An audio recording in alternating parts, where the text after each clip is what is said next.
वालेकुम, क्या हाल चाल है? कैसी हैं मेरी सारी शहजादियाँ, मेरी प्यारी सी यूट्यूब फैमिली? खैरियत से है ना? अल्लाह का शुक्र है कि मैं भी ठीक ठाक हूँ। आज के इस ब्लॉग में शादी से ही रिलेटेड बाहर के घर के कुछ काम काज करने वाले वो करेंगे। अम्मी के घर का ये पहला ब्लॉग है इस शादी पे आपके लिए। सो ब्लॉग पूरा देखिएगा। दोपहर के 2 बजे का टाइम है ये और जस्ट अभी अम्मी के घर आते-आते मैंने अपना ये ब्लॉग शुरू किया है। मुझे आने में ज़रा लेट हो गया, मेरे आने से पहले इन्होंने पेटी का ये सारा काम खोल लिया था जिसके लिए आज मैं आई हूँ। इसकी प्लानिंग करके रखी हुई थी कि आज ये पेटी का सारा काम करेंगे। तो मैंने अम्मी को बोला था कि मैं अम्मी आ जाऊँगी टाइम से, आप टेंशन ना लो, तो वो सारे काम हो जाएँगे। लेकिन मुझे ज़रा-सा लेट हो गया आने में। 2 बज गए थे क्योंकि इस टाइम पे मैं सच बताऊँ इतना कोई टफ़ टास्क हुआ है ना मेरे लिए, क्योंकि मैंने अपनी भी शादी की तैयारियां करनी है, बच्चों का भी देखना, और इस टाइम पे ना ज़रा सलीम की भी तबीयत थोड़ी सी ख़राब चल रही है, और घर को देखना, ब्लॉग शूट करना, एडिट करना, मतलब बहुत सारे ना काम है। मैं अपना पूरा 100% दे रही हूँ। अल्लाह ताला खैर आफियत रखे। घर की जो बड़ी बेटियाँ होती हैं ना वो मेरी बातों से रिलेट करेंगी, वो समझेंगी कि हाँ भाई सारी जिम्मेदारियां जो ना वो हमने अच्छे तरीके से करनी होती हैं। और जहाँ पर आप सिर्फ मतलब एक होता है ना कि आपका भाई ना हो करने वाला इस तरह से, बाकी तो अल्लाह का शुक्र है कि हो ही जाते हैं। लेकिन हाँ, इन सारी जगहों पे, इन सारे मौक़ों पे ना फिर बड़ी ज़रूरत सी जैसे महसूस होती है। लेकिन कोई नहीं भी, अल्लाह ताला खैर आफ़ियत रखे, सब कुछ हो जाएगा। अच्छा, यहाँ पर हमने करना था ये आज पेटी का ये वाला काम। ये पेटी अरूज के लिए ना अम्मी ने कोई साल डेढ़ साल पहले लेके रख ली थी। तो अब जब से शादी की तैयारियों में लगे हुए हैं कि सामान लाना शुरू किया हुआ ना कोई 5-6 महीने से, तो ला-ला कैसे रखते जा रहे हैं।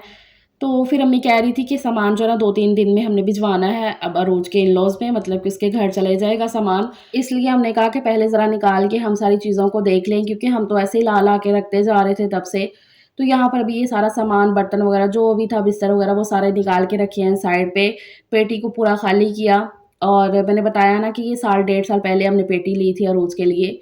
तो फिर ना इसका ये जो जंगला है ना वो थोड़ा-सा उसका कलर ख़राब हुआ था, तो मैंने कहा कि चलो इसको पेंट कर देती हूँ मैं, और पेटी को ना अच्छे से साफ़ कर देते हैं।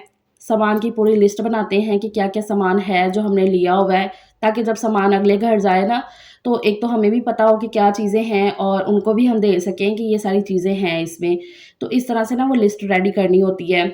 इससे ज़रा आसानी हो जाती है हमारे लिए, उनके लिए, और अरूज के लिए भी ना, उसे भी पता होगा कि क्या-क्या चीज़ें हैं उसकी। हालाँकि वो साथ ही थी, उसे पता है सब कुछ, लेकिन फिर भी एक होता है ना अच्छे तरीके से चीज़ों का पता चल जाता है। तो उसके लिए वो एक लिस्ट रेडी करनी है, और दूसरा ये स्टैंड का काम करना था। मैंने बताया ना कि ये अलमारी नहीं, पेटी हमने ले ली थी काफ़ी टाइम पहले ना, तो इसके लिए ये जो स्टैंड है ना इसका हल्का-सा कलर थोड़ा-सा ना इसे ख़राब-सा लग रहा था हमें। तो हमने कहा कि इसको ज़रा पेंट कर लेंगे तो ये साफ़ हो जाएगा, पेटी भी ज़रा अच्छे तरीके से साफ़ हो जाएगी। तो इसके लिए ना यहाँ पर ये स्टैंड को बाहर निकाल के रख लिया था गली में, क्योंकि हवा अच्छी खासी चल रही थी, तो मैंने कहा ये जल्दी-जल्दी से ड्राई भी हो जाएगा, फिर इसको वापस भी उठा के अपनी जगह पे रखना है चीज़ों को। तो इसके लिए ना यहाँ पर ये स्टैंड को मैंने रख लिया, और अच्छे तरीके से ना एक ही कोट में मारूँगी, पूरा ब्राउन कलर मँगवा लिया था, तो अच्छे तरीके से ना ये हो जाएगा। बेटी की शादी की तैयारी के लिए ना सबसे पहले इस तरह की ये पेटी ले ली जाए तो ज़्यादा सही रहता है, क्योंकि इसमें काफ़ी हद तक सामान आ जाता है और सेफ़ तरीके से सामान रखा भी जाता है। जितने भी कपड़े, लत्ते, जूते, बर्तन होते हैं ना, वो आराम से रखे जाते हैं और सेफ़ तरीके से रखे जाते हैं। तो ये ले ली जाए तो ज़्यादा बेहतर रहती है। हालाँकि इसका ना फ़ैशन अभी उतना है नहीं है, पहले तो ये ला के प्रॉपर कमरों में रखी जाती थी और इसके ऊपर अच्छे से कवर डाल के रखा होता था। लेकिन ये है कि अब इसका फ़ैशन ना आहिस्ता-आहिस्ता ख़त्म ही हो गया, कमरों में तो नहीं रखी जाती है। अब ये है कि स्टोर्स वग़ैरह पे रख दो तो सही रहता है, लेकिन हाँ, इसमें बिस्तरे वग़ैरह ना काफ़ी सेफ़ रहते हैं। अब तो वो कबर्ड्स का, अलमारियों का भी फ़ैशन हुआ है कि ना ऐसे रो में पूरी एक दीवार पे अलमारी बनवा लो और उसमें सारी चीज़ें ना रखते जाओ। मैंने भी ऐसे किया था कि अपनी पेटी सेल करके, तो मैंने भी ऐसे अलमारी पूरी बनवा ली थी। लेकिन उसके बाद ना मेरा एक्सपीरियंस ये हुआ है कि पेटी ज़्यादा सही रहती है, इसमें सामान भी ज़्यादा आ जाता है और सेफ़ तरीके से रखा जाता है। बस इसको रखने के लिए ना कुछ गैलरी वग़ैरह का अरेंज कर लिया जाए तो। बाकी आपकी क्या राय है मुझे बताइएगा कि आप सब भी अपनी शादी की पेटियाँ इस्तेमाल कर रहे हो या उसके अपोज़िट आपने कुछ काम किया हुआ है? शेयर करिएगा मेरे साथ लाज़मी। ख़ैर वो सारा पेंट का काम किया कराया, और भी छोटे-मोटे काफ़ी काम थे करने वाले, वो सब किए। खलारा जो इतना था वो समेट दिया अम्मी के घर से, और अभी ये फिर शाम हो गई थी वो सब करते-करते। इतना सब कुछ रिकॉर्ड करना ना बड़ा ही मुश्किल हो जाना था, इसलिए ना ऑफ कैमरा काफ़ी काम जो ना वो हुए हैं। ये जो आपको दिखाया जाता है ना, मैं सच बताऊँ तो ये सारे कामों का ना 20% होता है, इतना सिर्फ़ दिखा सकते हैं। अच्छा, यहाँ पे अभी ये स्लिंग का मैं ये सूट स्लिंग करके डाल रही थी, क्योंकि सामने वाले भाई को ही दिए हुए हैं सारे सूट सिलाई करने के लिए। तो फिर उन्होंने कहा कि ना अभी इतना टाइम नहीं है कि मैं स्लिंग कर सकूँ। क्योंकि माशाल्लाह से हमारे को 10-15 सूट है उनके पास सिलाई होने के लिए। तो फिर मैंने कहा था कि चलो कोई नहीं, मैं ये खुद ही कर दूँगी शिलिंग। आपको कपड़े हमेशा सिलाई करवाने से पहले ना शिलिंग कर लिया करें। शिलिंग करना यही होता है, बस सिंपल पानी में भिगो दो नए कपड़ों को, थोड़ी देर के लिए भीगा रहने दो, उसके बाद ऐसे निचोड़ के तो सूखने के लिए डाल दो। तो फिर इससे होता है कि जितने भी कपड़े ऐसे शिलिंग होने होते हैं ना, छोटे होने होते हैं, वो पहले ही हो जाते हैं, सिलाई के बाद नहीं होते हैं। अच्छा ख़ैर, अब इतने ज़्यादा काम कर करा लिए थे, अपनी हालत ऐसे बुरी हो गई थी। मैं आज अपना ये फेशियल उठा के लाई थी। मैंने कहा अगर आज टाइम मिला तो मैं अरूज को बोलूँगी लाज़मी ज़रा ना फेशियल कर दे, क्योंकि काफ़ी दिन से ना टाइम ही नहीं मिल सका। अब शादी है तो अपनी भी तैयारी ज़रा करनी बनती है, ज़रा सेल्फ केयर वो भी ज़रूरी है। काम-काज तो है, वो तो कर ही रहे हैं। तो मैंने कहा था कि टाइम मिलेगा तो मैं अपना भी फेशियल करवाऊँगी, अम्मी को बोलूँगी आप भी करो। तो इसलिए फिर मैं इधर ही ले आई थी। अपने हाथों से भी मैं कर लेती हूँ, लेकिन हाँ, कोई करे ना तो वो ज़्यादा अच्छे तरीके से करता है ना। तो जब से मैं ये फेशियल लाई हुई ना, यकीन करें सिर्फ़ 2 दफ़ा ही मैं कर सकी हूँ। ये शादी के काम में ना माशाल्लाह से इतनी ज़्यादा मसरूफ़ियत है ना, ये ईद भी गुज़र गई है तो मैंने सिर्फ़ एक पॉलिशर कर लिया था। ये प्रॉपर फेशियल नहीं किया था। रमज़ान में इतना टाइम ही नहीं मिलता, माशाल्लाह से शेड्यूल इतना फ़िक्स हुआ होता है कि इफ्तार के बाद इतना दिल ही नहीं करता ये सारे काम करने को ना। तो टाइम मिल भी जाए तो दिल नहीं कभी कर रहा होता, तो इस तरह से करके तो ईद जो है ना फिर मैंने सिर्फ़ पॉलिशर कर लिया था। तो इस दफ़ा मैंने कहा कि चलो शादी से पहले एटलीस्ट 2 दफ़ा तो ये फेशियल कर लेना, ज़रा अपने आप को भी सँवार ले अच्छे तरीके से, जब चीज़ घर में पड़ी हुई है तो इसलिए फिर मैं ये उठा के ले आई थी। तो फिर अम्मी कहती हैं कि चलो नीचे का काम काफ़ी हद तक ख़त्म हो गया है, तो जाके ना अब छत पे आराम से बैठ के ना ये कर लो। तो ऊपर ना हवा भी चल रही थी, मुझे ये कपड़े भी डालने थे सूखने के लिए, तो मैंने कहा यहीं पे बैठ के ना रोज़ कर लेते हैं। एक तो ज़रा ना सन्नाटा है, सुकून माहौल में, यहाँ पे हम दोनों बहनों की बातें भी चल रही हैं। सिद्रा अभी नहीं आई है शादी के लिए, क्योंकि उसके ससुराल में अभी शादी है, तो वो कह रही थी कि वो सारी कंप्लीट करके ना तो वो फिर आ जाएगी इंशाल्लाह। तो अल्लाह खैर करे, काफ़ी रौनक लगने वाली है अल्हम्दुलिल्लाह से।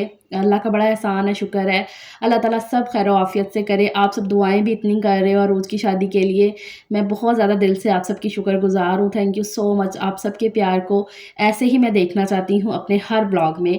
तो इसलिए ना लाज़मी हर ब्लॉग में कमेंट करना बिल्कुल ना भूला करें। अक्सर मेरी बहनें कहते हैं आप ही हम ब्लॉग देखते हैं लेकिन कमेंट नहीं करते हैं।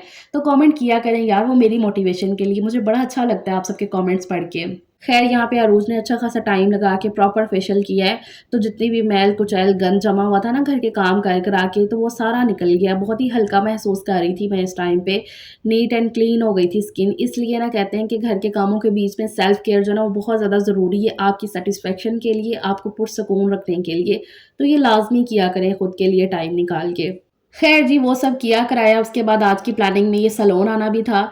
अरूज की शादी की जो बुकिंग हमने करवाई हुई है ना, उसको रेडी करवाना है, यहीं से करवाना है, इसमें कोई शक ही नहीं है। यहीं से मैं रेडी हुई हूँ, यहीं से मैंने सीखा है। अभी तक आप जो मुझे पूछते हो ना कि आप ये जो रेमेडीज़ वगैरह जितना भी मुझे मेकअप का आता है, वो मैंने यहीं से आप ही से सीखा हुआ है अल्हम्दुलिल्लाह से।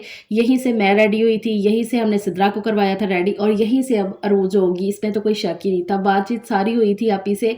सिर्फ ये था कि थोड़ा पूछना था कि इसकी जो मैनीक्योर पेडीक्योर, तो उसके लिए किस दिन जो है ना आया जाए, और हानिया का हेयर कट करवाना था मुझे ना, क्योंकि हानिया कह रही थी उसे कोरियन कट कोई करवाना है।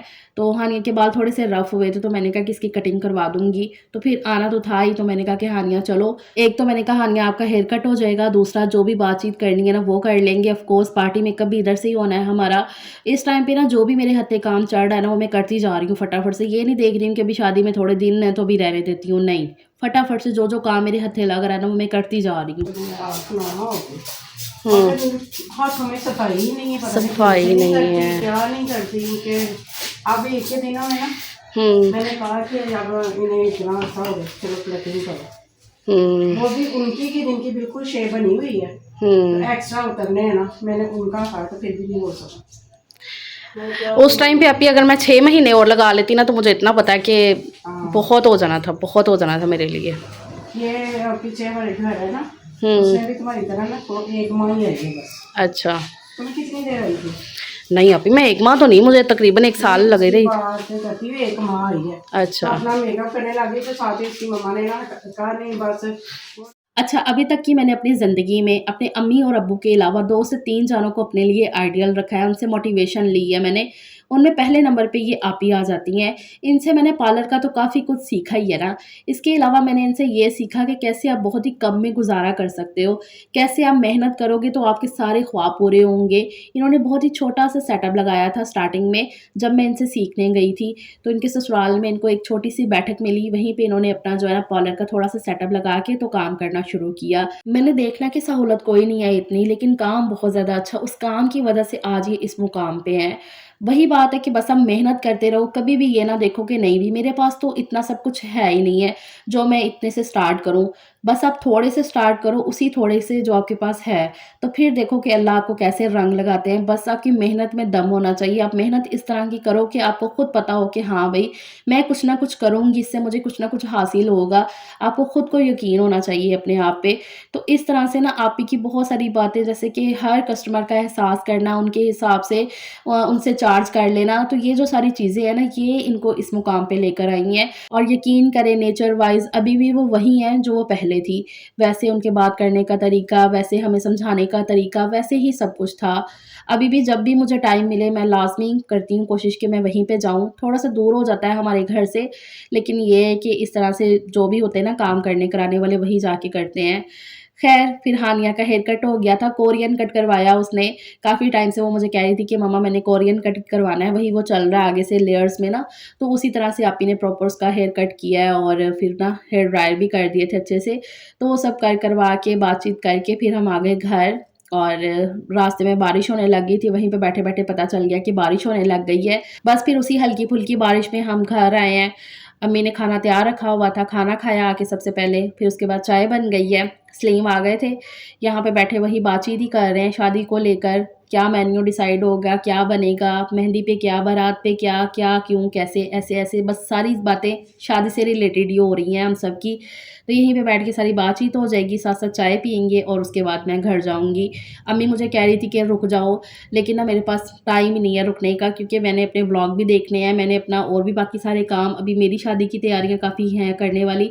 तो मैंने कहा कि नहीं अभी अम्मी मैं वो घर जाके भी कर लूँगी, तो इसलिए मैं अभी रुक नहीं सकती हूँ। यहाँ के जितने भी आज के काम हैं ना वो मैंने सारे निपटा दिए हैं। अब मैं कल फिर चक्कर लगा लूँगी, लेकिन ये है कि मेरे लिए ना रहना ज़रा उतना अभी पॉसिबल नहीं हो रहा। शादी के दिनों में, शादी के करीब-करीब वो तो रहेंगे, लेकिन अभी के लिए हम जाते हैं, आ जाते हैं, तो इस तरह करके। ख़ैर यहाँ पर अभी सारा जो है ना वो लिखा जा रहा है, जो भी सामान अभी लेकर आने वाला है, जो लास्ट का है ना, तो वो सारा सामान अभी लिख रहे थे कि पता हो कि हाँ भाई अब ये रह गया लेकर आने वाला और ये हो चुका है। तो इस तरह करके ना कि अब नेक्स्ट जो है ना हमने ये प्लान रखा हुआ है कि ये कब करना है, वो भी इंशाल्लाह आने वाले व्लॉग्स में आपको सब कुछ चीज़ें जो है ना वो पता चलती रहेंगी। और प्लीज़ मुझे कमेंट करके ये भी बताएँ, ये जो मैं डिटेल चीज़ें शेयर कर रही हूँ आपके साथ, ये देखना आपको अच्छा लग भी रहा है या नहीं? या सिर्फ़ मैं आपको मोटा-मोटा दिखाऊँ कि हाँ भई हमारे ये फंक्शन चल रहे हैं, इस तरह से चल रहे हैं। तो मुझे ये बताएँ कि ये जो मैं इतनी मेहनत कर रही हूँ, डिटेल से व्लॉग शूट कर रही हूँ आपके लिए, तो इससे आपको फ़ायदा भी हो रहा है, आपको ये देखना अच्छा लग रहा है या नहीं? ये भी मुझे लाज़मी बताइएगा कि अगर मैं इतनी मेहनत कर रही हूँ ना, तो वो सही है आपके लिए। सो दैट्स इट, ये आज का व्लॉग है। अपना ख़्याल रखिएगा, इंशाल्लाह नेक्स्ट मिलते हैं। टेक केयर, अल्लाह हाफ़िज़।